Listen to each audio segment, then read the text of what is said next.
أعوذ بالله من الشيطان الرجيم. بسم الله الرحمن الرحيم. الحمد لله رب العالمين والصلاة والسلام على محمد وعلى آله وصحبه وسلم. My dear brothers and sisters, Assalamu alaikum wa rahmatullahi wa barakatuh.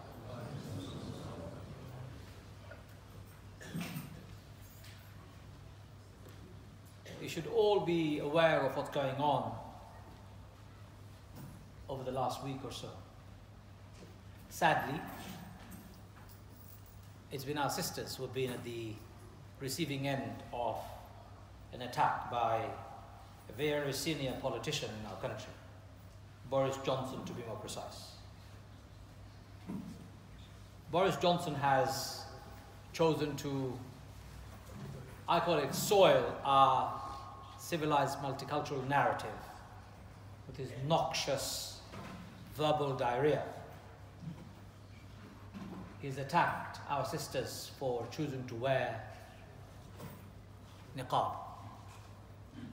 Whatever your views are when it comes to niqab, let's leave the fiqh aside. You may agree or may disagree.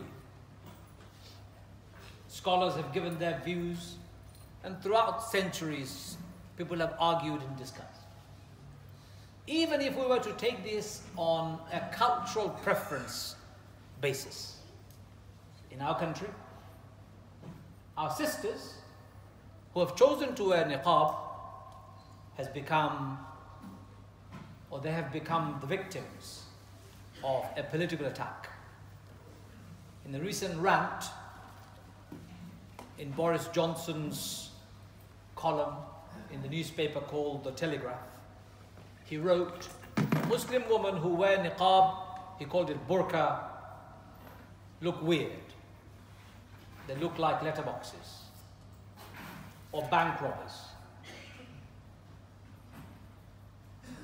Boris's statement is not made off the cuff, and it can't be ignored by anyone.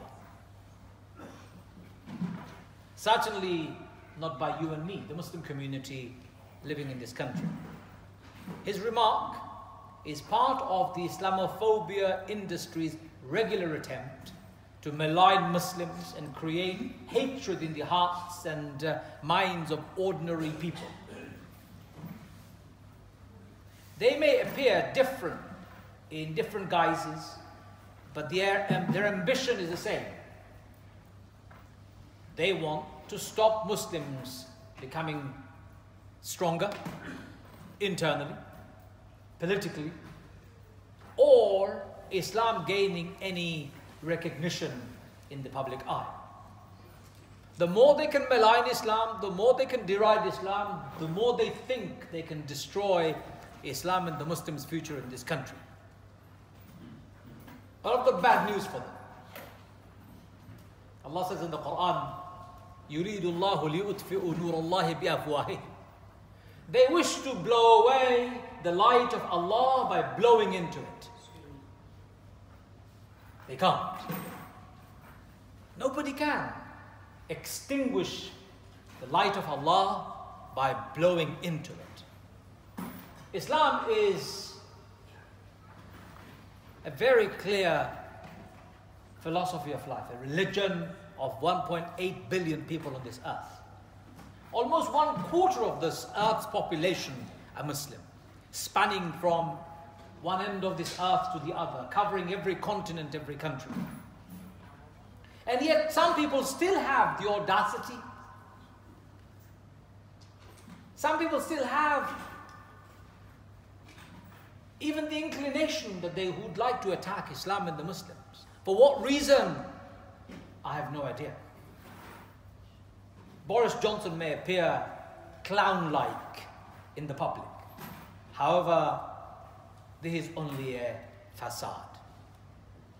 He knows and he knew exactly what he was saying and its implications. He knew this would take the limelight away from Jeremy Corbyn, who was being accused of and being hounded by the media for his anti-Semitism and the Labour Party's link in it. Boris Johnson couldn't hack it anymore. He wanted some attention too. There's no doubt that anti-Semitism is an awful disease that needs to totally be removed from all sections of our society. Islamophobia is also extremely toxic disease and has the potential for leading to catastrophes. We must stand together against Islamophobia too. Boris Johnson has just added further fuel to the fire of hatred in our country by those reckless remarks. It is a shame that we will see him get away with his deeply offensive and Islamophobic statement simply because there are many powerful people who agree with him and whose right-wing and conservative political affiliation will offer him a blanket, cover, or a cloak. His class status will become his protector. He will not face the music, as I call it, for his statement, as there are many who live under the guise of liberals, while deep inside them and their hearts they harbor fascist views when it comes to others. And that includes Islam practicing Muslims, Jewish communities, Hindu communities, Sikh communities, communities who are different. They call themselves liberals. They're far from liberals. They're far from liberals. They cry foul for freedom of speech, but they don't apply the same principle consistently. Islamophobia apologists have remained silent after Boris Johnson's diatribe against Muslim women who choose to wear burqa or niqab. In fact, let me remind you, we live in a democracy, in a country where there is rule of law. If any male or female, adult or child, was forced to do anything against their will, they have something called the police force. We have something called the court services. We have something called the judicial system here. All you need to do is report, and that person would be punished for enforcing you to do something against your will. To say adult male and female, especially female, who are choosing to wear niqab, are being forced into wearing niqab, is not only distortion of the truth, but an utter rubbish. In our country, in this country, we have a choice. These Islamophobes, they love staying silent when it comes to an attack on Islam or Muslim women. Attack women generally, there will be headlines every day led by the Islamophobes, led by these so-called liberals. But when there is an attack on Muslim women and their choice to wear clothes, they somehow go quiet. It's no longer their sisterhood that's been attacked or their liberal values that have been attacked. They suffer from an illness called SOS. It's not the same as the SOS for emergency. It's called selective outrage syndrome. They're only outraged selectively. They are only liberals selectively. They are only champion of freedom selectively. They've stooped so low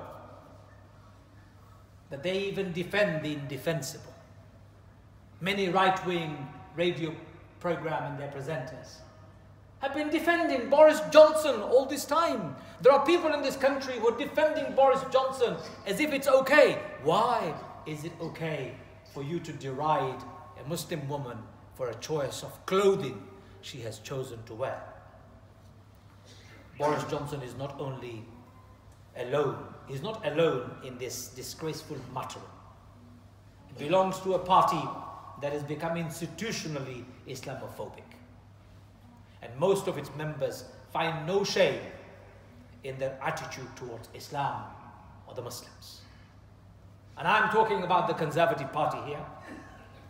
They've done very little to tackle growing Islamophobia in their rank and file. It wasn't that long ago, Baroness Warsi asked for an internal investigation within the party. They've done nothing about it. It's not the first time Muslims have been attacked. Last mayoral election, our current mayor was attacked by a conservative candidate using his Muslim identity. Conservative party didn't do much to investigate. It has failed to launch a formal investigation of Islamophobia within the party.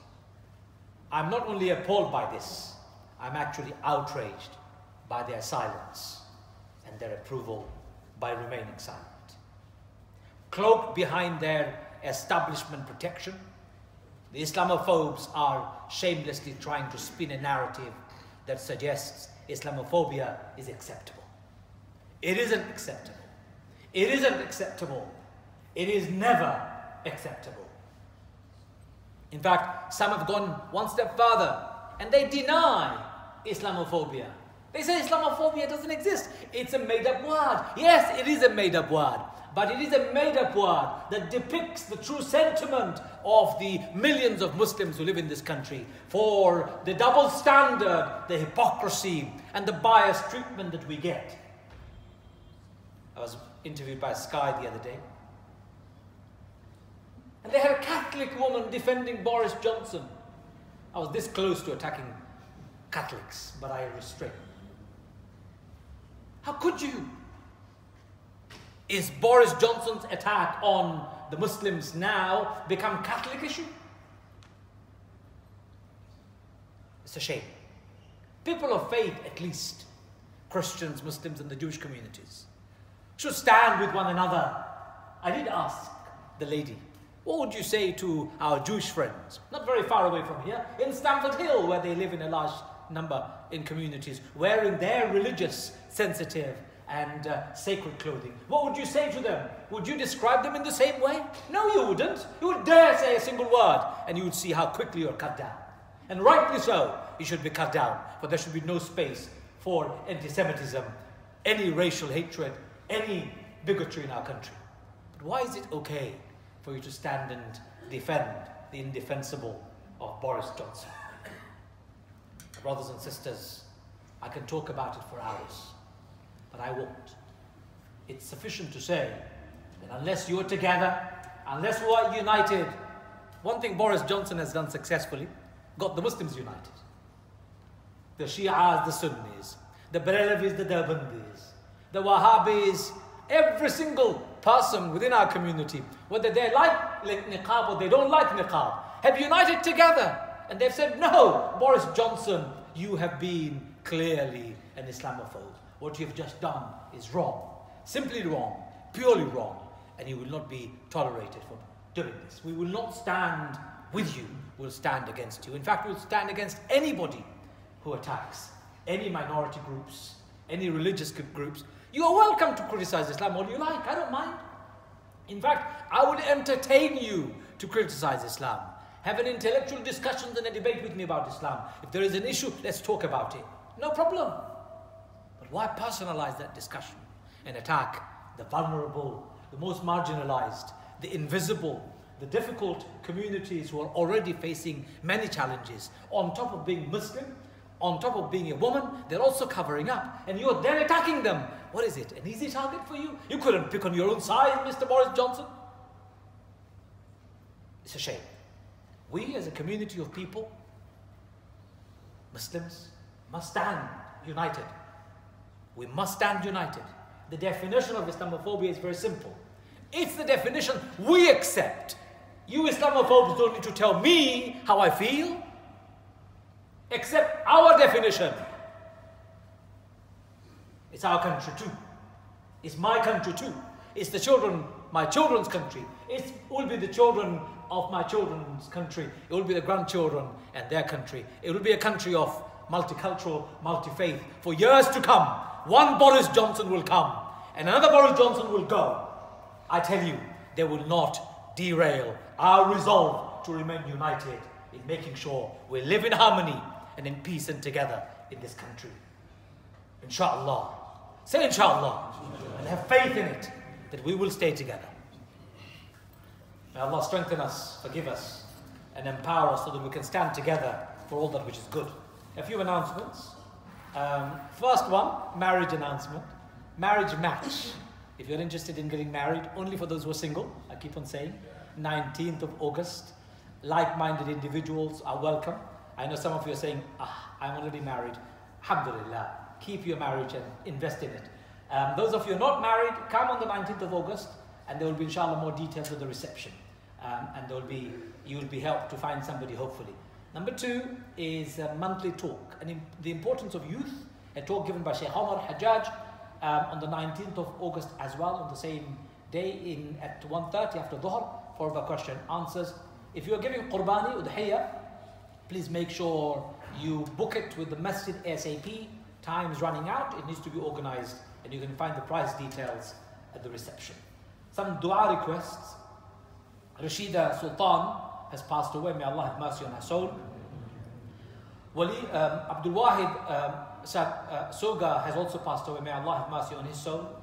Dr. Ragib has been diagnosed with cancer, may Allah give him cure, may Allah give him shifa, and may Allah make it easy for them to cope with the difficulty. Alin Noor Hassan's 4-year-old has been diagnosed with leukemia.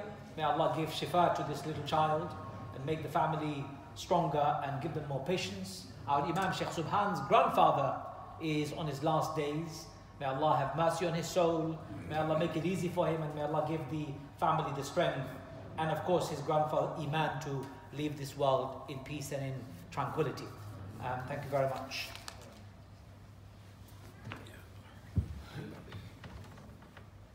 Assalamu alaikum wa rahmatullahi wa barakatuh. A'udhu billahi min ash-shaytan ar-rajim. Bismillahir rahmanir rahim. Alhamdulillahi rabbil alameen. Wassalatu wassalamu ala Muhammadin wa ala alihi wa sahbihi wa sallam. I thank Allah and praise Him for the immediate barakah, the mercy that we see befalling from the heavens. Our country has been barren or worse for the last 8 weeks, with heat that you and I never thought was possible, the cries of the animals on the tree. And Allah has relieved you from watering your garden for the next few days. The heavens have opened and the barakah is coming down. We say, Alhamdulillah, Alhamdulillah. If it wasn't for the water, you and I would be dead. Remember this. From the water, Allah has made everything. Remember, it's very important to recognize this. So, I want to go back to the topic I was discussing earlier. Allah says in the Quran, أعوذ بالله من الشيطان الرجيم يا أيها الناس إنا خلقناكم من ذكر وأنثى وجعلناكم شعوبا وقبائل لتعارفوا إن أكرمكم عند الله أتقاكم. O humanity, behold, we have created you out of one male and female, so that you will get to know one another. In fact, we have created you into nations and tribes, so that you might get to know one another. Verily, the most honorable amongst you is the one who is most Allah conscious. Behold, Allah is all-knowing and all-aware. Ladies and gentlemen, this is the message of Islam that Boris Johnson and Islamophobes have failed to understand. Islam recognizes the validity of the message of Musa alayhi salatu wasalam, Moses. Islam recognizes the validity of the message of Sayyidina Isa, Jesus alayhi salatu wasalam. Islam recognizes the message of Dawood, David alayhi salatu wasalam. Islam recognizes and embraces Zabur, Psalms, Torah, Injil, Bible as valid revelation from Allah. Without recognizing them, without believing in those prophets and their books, you and I cannot be Muslims. Boris Johnson and others who have an irrational fear of Islam have failed to recognize that Islam recognizes the validity of all of those religions and all of those teachings of all of those great prophets of Allah. May Allah have mercy on them all. Somebody needs to go and tell Boris Johnson and his Islamophobe friends, stop hiding behind the cloak of Islamophobia and arrogance. Come to embrace the truth. The truth is, we're all the same. We're human beings. We came from the same, Adam and Eve. We look the same. Yes, the features are different. But ultimately, human features may look different, but their functionalities and their core being are the same. The purpose of us being different in our looks, in our shapes and sizes, in our color, in our languages, in our culture, in our food, is so that we will celebrate our diversity and our difference. One statement of Mr. Boris Johnson, former Mayor of London, Foreign Secretary, again former of our country. Some people are waiting for him to be the Prime Minister. I tell you, if he becomes the Prime Minister with this kind of unsavory views, I'll be looking for another country to migrate to. It'll be the end, beginning of the end of the multicultural Britain that we know. I pray that people like that never become Prime Minister of our country. But for that, you and I need to do work, hard work, to alter the opinions and the views of people. So I'm here as a Muslim. My motto is to get to know people who are different. What's the problem, Mr. Boris Johnson? Why don't you like me just because I'm wearing a different clothing? Well, you know, brothers and sisters, that reminds me of a story of a poem that I wrote, I read a long time ago. When I was reading this poem, I was very angry by reading it. It was by Mr. Kipling, Rudyard Kipling, who wrote a poem called The White Man's Burden. This poem was written to encourage and inspire American colonization of Philippine Islands, a Pacific Ocean archipelago conquered from the imperial Spain. When I was young and I read it, I was very angry because it was supporting, encouraging colonial projects and enterprises.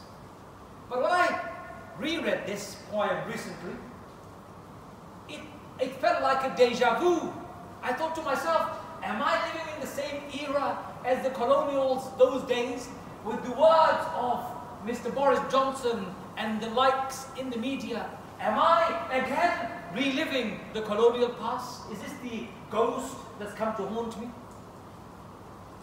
Ladies and gentlemen, recent remarks about Muslim women wearing burqa and looking like letterboxes and bank robbers by Boris Johnson has pushed you and I to a point where we need to stand firmly and strongly against such Islamophobia, xenophobia, bigotry and hatred.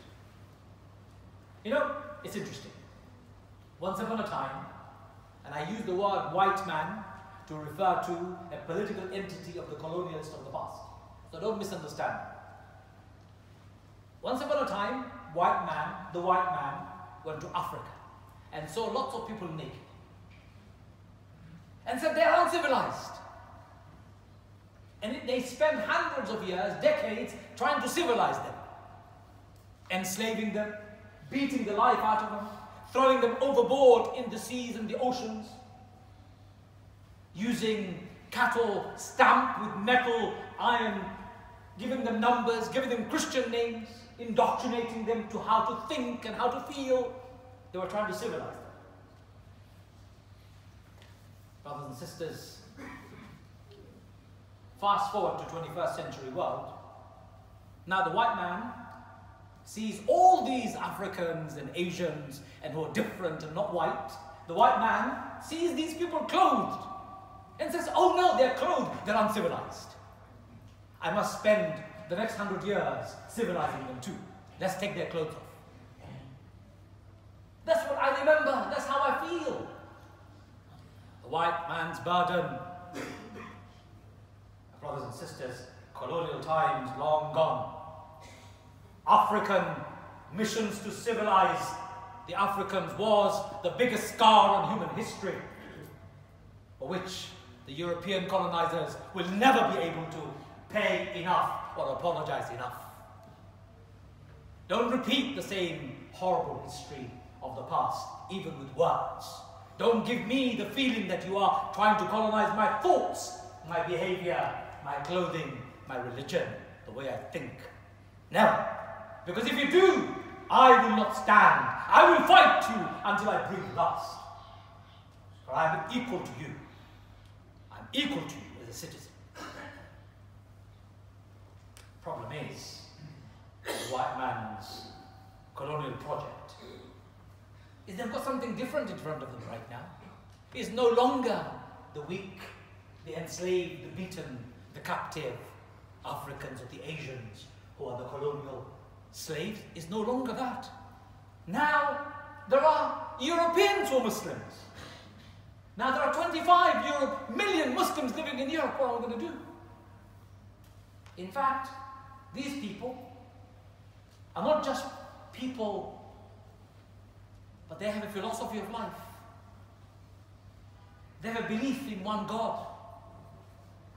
They believe in complete submission to one God and His superior wisdom, and consequently embracing and accepting every aspect of God's law in their life, including the laws that include absolute moral and ethical parameters, equitable distribution of wealth between all people, non-hierarchical human relationship, equality between human beings, non-sexualized relationship between man and woman, fairness and justice for all people, continuous intellectual enterprising for innovation and excellence, responsible and sustainable environmentally friendly living, ethical socio-political structures for governance, charitable and compassionate coexistence.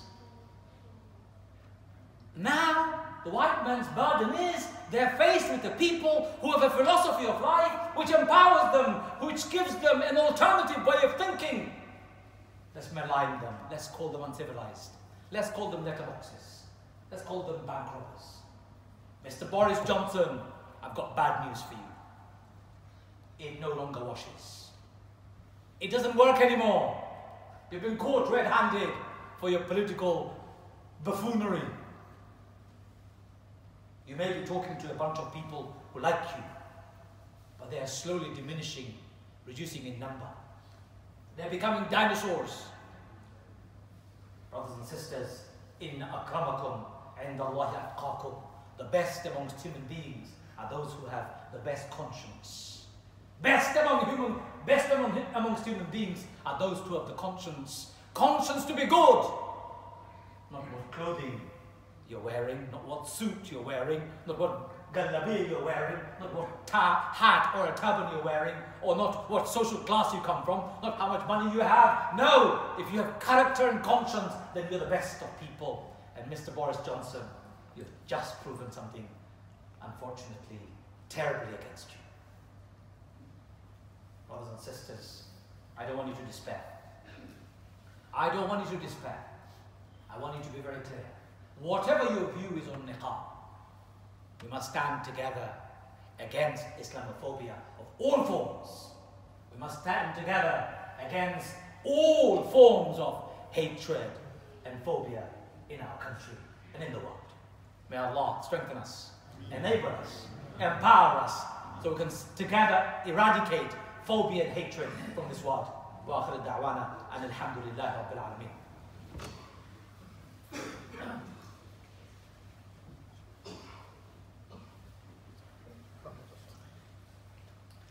الحمد لله رب العالمين والعاقبة للمتقين والصلاة والسلام على محمد وعلى آله وصحبه وسلم. So what would I like to do? What would I like to see you do from now on? I'd like you to be more vocal. I'd like you to start speaking about your religion, about your culture, about your faith, proudly and confidently. Young people in this audience, be proud of being a Muslim. Don't ever feel discouraged by the muttering of these yup people who don't know what they're talking about. They don't even know anything about Islam, and they start attacking Islam. Be confident about your faith. Be proud that you're a Muslim. As parents, as elders, we need to start getting socially organized, politically organized and engaged. We need to become powerful people together with people who agree with us of all faith and no faith. Because our agenda is the same. Let me ask you this. How many worlds do we have? Only one. How many planets on which we can live? Only one at the moment. You have two choices. You can kill one another, or you can live with one another. Killing one another is totally un-Islamic, totally unethical, and unsustainable. You attack one person, that person will attack you back. Eventually, you'll all kill each other out. Finish it. That's not how any civilization can prosper or live. Coexist. coexist. For Allah says, Ya ayyuhan nas, inna khalaqnakum min dhakarin wa unsa, wa ja'alnakum shu'uban wa qaba'ila lita'arafu. Allah has created you in different nations and tribes. Lita'arafu, so you'll get to know one another. You'll form relationships with one another, friendships with one another. You'll form alliances with one another, become powerful together. You'll become a human race different to the animals, human race based on compassion, feeling and love and respect and honor. You will become powerful together. That's the only choice you and I have. So that's what I would like to see in the world. A change in our narrative. A total change in our behavior. And I invite you Muslims to take a lead on this positive change in the world. It is no longer acceptable to sit on your backside, count your money, and look at your properties and your cars and your children and feel happy. It's no longer acceptable.